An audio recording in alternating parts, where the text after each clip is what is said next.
12.2 Day 2, Example 1b. Our directions again are to use direct substitution if possible to evaluate the limit. So we need to determine again before we can start the problem and use direct substitution, is it possible to use direct substitution on this problem? In example 1a, we talked about how polynomial functions are continuous, and because they're continuous, you can always substitute numbers in and use direct substitution. This, though, is not a polynomial. This is a rational function. We do have a fraction here. It is a polynomial on the top. It is a polynomial on the bottom. Polynomial divided by polynomial. That's going to be something that we would normally call a rational function. Super easy to determine if it is possible or not. Sometimes it's possible, sometimes it's not with a rational function. If you have a rational function, all you need to remember is that we can't divide by 0 and come up with a solution. So we will be able to plug in every single number except what would ever cause the denominator to be equal to 0. So how do you know with direct substitution if you can use that? If you have a rational function, you can't use direct substitution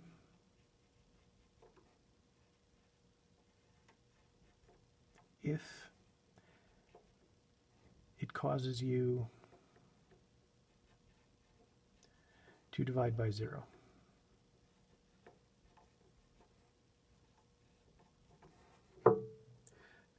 So all you need to do is take a look at this and take your number here. We're evaluating the limit as x approaches 2.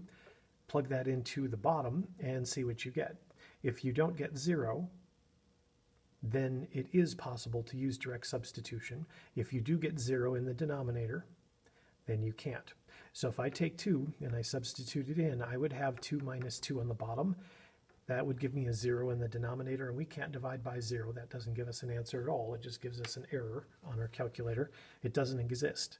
So we cannot use direct substitution to evaluate this problem.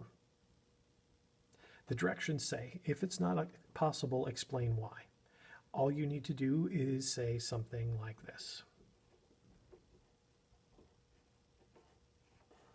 You can't divide by 0. The book elaborates a little bit more on those. They give it a few sentences, but as long as you're telling me that you understand that we cannot use direct substitution in this problem to do our evaluating, because that would cause us to divide by 0, and you can't divide by 0, then we are good. That's all you need to give me. That doesn't mean that the limit does not exist at 2. All that means is we can't use direct substitution, and we would need a different method if we were going to try to evaluate it. So we can't conclude whether this limit actually exists or not. All it tells us is that we can't use this pretty fast, efficient shortcut to be able to go through and do the problem.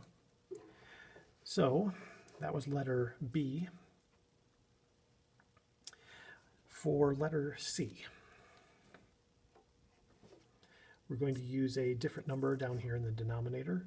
Let's say we have the exact same problem, but we're going to evaluate the limit as x approaches -3 this time. So again, the directions, we want to use direct substitution if possible. This is a really efficient method, way faster than using those properties of limits like we did in day 1. We can use direct substitution with a rational function like this as long as we are not dividing by 0. So if we take -3 and we plug it in here for this x value, -3 minus 2, that's -5. That's not 0. So I will now be able to use direct substitution in this problem. So for rational functions, that's how we evaluate that. So in our next step, I'm just going to take our -3. I'm going to substitute it in for all of the x's in the problem, and then I'll simplify that.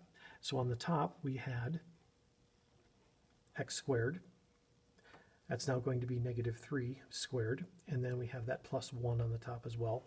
Remember that when you do substitution with negative numbers especially, you want to include parentheses with that. -3 in parentheses squared is +9. If I don't have parentheses here, it would actually give me a -9 when I throw that into my calculator. So make sure whenever you're doing any of these substitutions, just to be safe, that you're using parentheses. Sometimes they're necessary, sometimes they're not. All right, so in the top we have negative 3 squared. It's in parentheses, so that would give us a positive 9 plus 1, which would give us 10. Down in the bottom I have negative 3 minus 2.